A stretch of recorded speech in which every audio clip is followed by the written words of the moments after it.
Hello കൂട്ടുകാരെ, എല്ലാവർക്കും സുഖല്ലേ? ഭാമിക ഷിബി ബ്ലോഗിന്റെ പുതിയൊരു വീഡിയോയിലേക്ക് എല്ലാവർക്കും സ്വാഗതം. നമ്മൾ കുക്കിംഗ് വീഡിയോ ആണ് എപ്പോഴും ചെയ്യാറുണ്ട്. നമ്മളൊരു ഇന്നത്തെ യാത്ര പോയ വീഡിയോ ആണ് ഇടുന്നത്. ഇത് നല്ല മനോഹരമായ ഒരു കാട്ടിനുള്ളിലൂടെ പോകുന്ന ഒരു യാത്രയാണ്. നമ്മുടെ കാട് കാണുമ്പോൾ തന്നെ എല്ലാവർക്കും മനസ്സിലാവുന്നത് എവിടെയാണ് സ്ഥലം എന്നുള്ളത്. നമ്മുടെ ഗുണ്ടൽപേട്ടിലേക്കുള്ള യാത്രയാണിത്. ഞങ്ങൾ പോയത് ഒരു ഇളം വെയിലൊക്കെ ഉള്ള ഒരു സമയത്തായിരുന്നു. കഴിഞ്ഞ ആഴ്ച നല്ല മഴയായിരുന്നു, അതുകൊണ്ട് പോകാൻ പറ്റില്ല. ഈ ആഴ്ച നല്ലൊരു വെയിൽ കണ്ടപ്പോൾ ഞങ്ങൾ പോയതായിരുന്നു. നമ്മൾ പ്രധാനമായിട്ട് ഗുണ്ടൽപേട്ടിലേക്ക് പോകുന്നതിന്റെ ഉദ്ദേശം എന്ന് പറയുന്നത് സൂര്യകാന്തി വിരിഞ്ഞത് കാണാനായിട്ടായിരുന്നു. പക്ഷെ എനിക്ക് നല്ല ഭാഗ്യം തരുന്നു. ഓണം പൂക്കളുടെ വിളവെടുപ്പിന്റെ സമയമായിരുന്നു. ഒരുപാട് ഓണത്തിനായിട്ട് ഇവർ നട്ട ഒരുപാട് ജമന്തികളും അതുപോലെ ചെണ്ടുമല്ലിയൊക്കെ ഇഷ്ടം പോലെ ഉണ്ടായിരുന്നു കാണാനായിട്ട്. നല്ല ഭംഗി ഉണ്ടായിരുന്നു ഇപ്പൊ കാണാനായിട്ട്. നമ്മൾ പോകുന്ന വഴി എന്ന് പറയുന്നത് രണ്ട് സൈഡും കാടാണ്, നല്ല ഭംഗിയുള്ള കാടാണ് കേട്ടോ. ഇവിടെ ഒരുപാട് മൃഗങ്ങളെ ശല്യമൊക്കെ ഉണ്ടായതുകൊണ്ട് നമുക്ക് ഈ കാടിന്റെ അവിടെ നമുക്ക് വണ്ടി അങ്ങനെ നിർത്താനൊന്നും പറ്റില്ല. അതുകൊണ്ട് നമ്മൾ മൃഗങ്ങളെ കണ്ടോന്ന് ചോദിച്ചാല് ആനയൊന്നും കണ്ടിട്ടില്ല. രണ്ട് കാട്ടുപോത്തിനെ കണ്ടു. ഒരു 3-4 കാട്ടുപോത്തിന്റെ ഒരു കൂട്ടത്തിൽ നമ്മൾ കണ്ടിട്ടുണ്ട്. പക്ഷെ നമുക്ക് വീഡിയോയിൽ എടുക്കാൻ പറ്റിയിട്ടില്ല കേട്ടോ. അവിടെ എവിടെ നിർത്താൻ പറ്റാത്തത് കൊണ്ട് നമ്മളത് എടുത്തിട്ടില്ല. പിന്നെ ഒരുപാട് നല്ല തിരക്കുണ്ട് കേട്ടോ. ഈ വെക്കേഷന്റെ സമയം കൂടെ ആയതുകൊണ്ട് പൂക്കളൊക്കെ കാണാനായിട്ട് ഒരുപാട് ആളുകൾ വരുന്നുണ്ടായിരുന്നു. ഞങ്ങൾ പോയത് നല്ല തിരക്കുള്ള സമയത്തായിരുന്നു. ഇതിന്റെ കഴിഞ്ഞ ആഴ്ചയൊക്കെ നല്ല മഴയല്ലേ, ഇപ്പൊ നമുക്ക് പോകാൻ പറ്റും. നമ്മളിതാ ഗുണ്ടൽപേട്ട് ടൗണിലേക്ക് നമ്മൾ എത്തി തുടങ്ങിയിട്ടുണ്ട്. ഒരുപാട് വണ്ടികളുണ്ട് കേട്ടോ. അതിന് മുമ്പൊക്കെ ഭയങ്കര ബ്ലോക്ക് ആയിരുന്നു.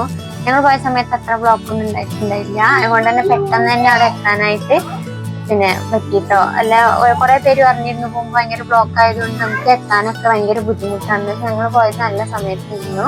നമ്മൾ ഇവിടുന്ന് ഒരുപാട് ഇങ്ങനെ മുളക്, മല്ലി അങ്ങനത്തെ ഒക്കെ നമുക്ക് ഇവിടുന്ന് വാങ്ങുന്നത് ഭയങ്കര ലാഭം. നമ്മുടെ ഇവിടുത്തെ കുറച്ച് വില കുറവുണ്ട്. പക്ഷെ പച്ചക്കറി അങ്ങനത്തെ നമ്മുടെ ഇവിടെയും അവിടെയൊക്കെ സെയിം വില തന്നെയാണ്. അപ്പൊ നമ്മൾ അവിടുന്ന് കുറച്ച് മല്ലി, മുളക് അങ്ങനെയൊക്കെ വാങ്ങിച്ചിരുന്നു. പിന്നെ അതുപോലെ തന്നെ പേരയ്ക്ക, മാങ്ങ അങ്ങനത്തെ അവര് നമുക്ക് മാങ്ങ നല്ല മധുരമുള്ള മാങ്ങ അവിടുന്ന് തന്നെ മുറിച്ച് പിന്നെ നമുക്ക് മുളകൊക്കെ ഇങ്ങനെ ഇതാക്കിയിട്ട് തരുന്നിരുന്നു. അത് നല്ല രസമുണ്ടായിരുന്നു അങ്ങനെ കാണാനായിട്ട്. ഒരുപാട് പേര് വന്നിട്ടുണ്ട്. ഇതാ രണ്ട് സൈഡിലായിട്ട് ഭയങ്കര വണ്ടികളൊക്കെ ഉണ്ട് കേട്ടോ. ഒരുപാട് പേര് ഇങ്ങനെ വലിയ വണ്ടിയൊക്കെ വിളിച്ചു വന്നാൽ കുറെ ആളുകൾ. നമ്മള് പൂക്കളുടെ അടുത്ത് എത്തിയിട്ടുണ്ട്. ഇതാ സൂര്യകാന്തി നിറച്ച് വിരിഞ്ഞ് നിൽക്കുകയാണ്. കൂടെ അതിൽ തേൻ ഇങ്ങനെ കുടിക്കാനായിട്ട് ഇഷ്ടം പോലെ തേനീച്ചകൾ ഇങ്ങനെ വന്നിട്ടുണ്ട്. ഇപ്പൊ വിളവെടുപ്പ് ആവാനായി. അതുകൊണ്ട് എല്ലാം നന്നായിട്ട് തന്നെ വിരിഞ്ഞിട്ടുണ്ട്. ഇതാ മീനും വീട്ടിൽ നിന്ന് പോകുമ്പോഴേ ഒരു കളിപ്പാട്ടത്തിന്റെ കവർ ഇങ്ങനെ എടുത്തിട്ടാണ് വന്നത്. അതുപോലെ വെട്ടിയും കളഞ്ഞിട്ടുണ്ടായിട്ടില്ല, തിരിച്ച് വീട്ടിലേക്ക് കൊണ്ടുവന്നും ചെയ്തു. പൂക്കളുടെ ഇടയിൽ കൂടെ ഒക്കെ നടക്കാൻ ഭയങ്കര ഇഷ്ടമാട്ടോ. അവൾക്ക് ഇങ്ങനെ ഓടി നമുക്ക് നടക്കാനൊക്കെ പറ്റുന്ന നല്ല പൂക്കളൊക്കെ ഇങ്ങനെ ഒരു വരിയായിട്ട് നട്ടുകൊണ്ട് തന്നെ നമുക്ക് നടക്കാനൊക്കെ നന്നായിട്ട് പറ്റുന്നുണ്ടായിരുന്നു. ഒരുപാട് പൂക്കൾ ഇവിടെ ഇങ്ങനെ കൊഴിഞ്ഞ് കിടക്കുന്നുണ്ട്. കൊഴിഞ്ഞൊന്നും നമുക്ക് അങ്ങനെ പെറുക്കിയെടുക്കാനൊന്നും പറ്റില്ല. 1-2 പൂ മാത്രം. നമ്മൾ ശരിക്കും കൊഴിഞ്ഞതൊക്കെ നമുക്ക് യത്തൊക്കെ ഇടുന്ന സമയമാവാനായല്ലോ. അപ്പൊ നമുക്ക് വീട്ടിൽ കൊണ്ടുപോകാന്ന് വിചാരിച്ചപ്പോ അവരങ്ങനെ എടുക്കാൻ പറ്റില്ല എന്ന് പറഞ്ഞു. ഒരു പൂവൊക്കെ നമുക്ക് എടുക്കാൻ പറ്റുള്ളൂ. ഇഷ്ടം പോലെ ചെണ്ടുമല്ലി ഉണ്ട്. ഇതിപ്പോ വിളവെടുപ്പ് അവര് ഓരോ സൈഡിൽ നിന്നായിട്ട് വിളവ് ഇങ്ങനെ എടുത്ത് വരുന്നുണ്ട്. നിറച്ച് സൂര്യകാന്തി 2 ടൈപ്പ് ചെണ്ടുമല്ലിയാണ് ഇവിടെ ഉള്ളത്. ഇപ്പുറത്തെ വശത്ത് പുറകുവശത്തായിട്ടാണ് കേട്ടോ അത് സൂര്യകാന്തി ഇങ്ങനെ വിരിഞ്ഞു നിൽക്കുന്നത്. അതിൽ നമുക്ക് പിടിക്കാൻ പറ്റില്ല, നിറച്ച് തേനീച്ച ഉണ്ടായിരുന്നു. ഒരുപാട് തേനീച്ചകൾ അങ്ങനെ പാറി കളിക്കാൻ നമുക്ക് മേത്ത് ഇങ്ങനെ ഒന്ന് കുത്തുമെന്നൊരു പേടി ഉണ്ടായിരുന്നു കേട്ടോ. തേനീച്ച കുട്ടിയുടെ മേത്തൊക്കെ ഇങ്ങനെ കുത്തിയത് ഞാൻ പറഞ്ഞില്ല, തേനീച്ച ഉണ്ടെന്ന്. നല്ല തേനുള്ള പൂവായതുകൊണ്ടായിരിക്കും ഇങ്ങനെ കുറെ തേനീച്ചകൾ ഉള്ളത്. നല്ല ഭംഗി ഉണ്ടായിരുന്നു കാരണം നമുക്ക് ഒരുപാട് ഫോട്ടോസ് ഒക്കെ ഇവിടെ എടുക്കാൻ പറ്റും. കുറെ ആളുകൾ ഇങ്ങനെ ഫോട്ടോസും വീഡിയോസ് ഒക്കെ എടുക്കുന്നുണ്ടായിരുന്നു. എന്തായാലും ഞങ്ങൾക്ക് നല്ല ഇഷ്ടപ്പെട്ടു കേട്ടോ. നല്ലൊരു യാത്രയായിരുന്നു ഇത്.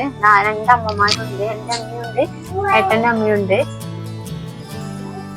മീനുവിനാണ് കൂടുതൽ സന്തോഷമായത്. അവൾക്ക് പൂക്കളൊക്കെ കാണാനും അതിലൂടെ ഒക്കെ ഇങ്ങനെ നടക്കാനൊക്കെ ഭയങ്കര ഇഷ്ടമാണ്. ഒന്നിങ്ങനെ പറിച്ചിട്ടൊന്നും ഉണ്ടായിട്ടില്ല. അവളങ്ങനെ പറിക്കുന്ന ഒരു ഇതൊന്നുമില്ല. നല്ല വെയിലുണ്ടായിരുന്നു കേട്ടോ. നമ്മുടെ ഈ വയലറ്റ് കളറിലെ പേര് എനിക്ക് അങ്ങനെ അറിയില്ല. ഇത് ഇഷ്ടം പോലെ ഉണ്ടായിരുന്നു ഈ വയലറ്റ് പൂവ്. ഇതെന്റെ അച്ഛനാണ്. അച്ഛനും മീനും കൂടെ അവിടുന്ന് കുറെ ഫോട്ടോസ് ഒക്കെ എടുത്തിട്ടുണ്ടായിരുന്നു. പൂക്കളുടെ ഇടയിൽ ഇങ്ങനെ ഇരിക്കാനും ഫോട്ടോസ് എടുക്കാനൊക്കെ എല്ലാവർക്കും ഭയങ്കര ഇഷ്ടമായിരിക്കും. അവിടെ ഇങ്ങനെ കാണാത്തവരാണെങ്കിൽ എന്തായാലും പോയി കാണാനായിട്ട് ഈ വെക്കേഷന് ആരും മറന്നു പോകരുത്. നല്ലൊരു യാത്രയാണ്. ചെറിയ കുട്ടികൾക്കൊക്കെ ഒരുപാട് ഇഷ്ടപ്പെടും ഇങ്ങനത്തെ പൂക്കളൊക്കെ കാണാനായിട്ട്. കാണാൻ തന്നെ നല്ല ഭംഗിയുണ്ട്.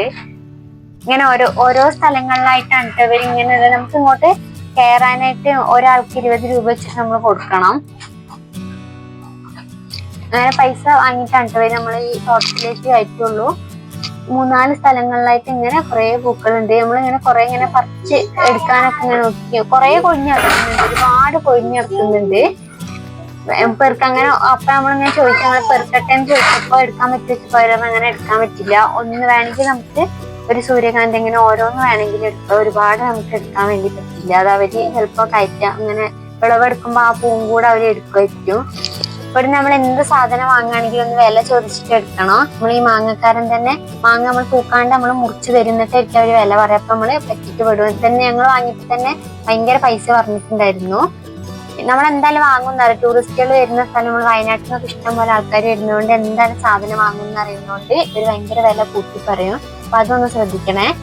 പിന്നെ ഈ ഗുണ്ടൽപേട്ടിലേക്ക് പോവാത്തവരാണെങ്കിൽ ഒന്ന് പോയി കാണണം. നല്ല അടിപൊളിയായ സ്ഥലമാണ്. കാട്ടിനുള്ളിലൂടെയുള്ള യാത്ര ഭയങ്കര രസമാണ് കാണാൻ. കൂടെ നമ്മുടെ ചാനൽ ഒന്ന് സബ്സ്ക്രൈബ് ചെയ്യാനും ഷെയറും ലൈക്കും ചെയ്യാനും മറക്കരുത്.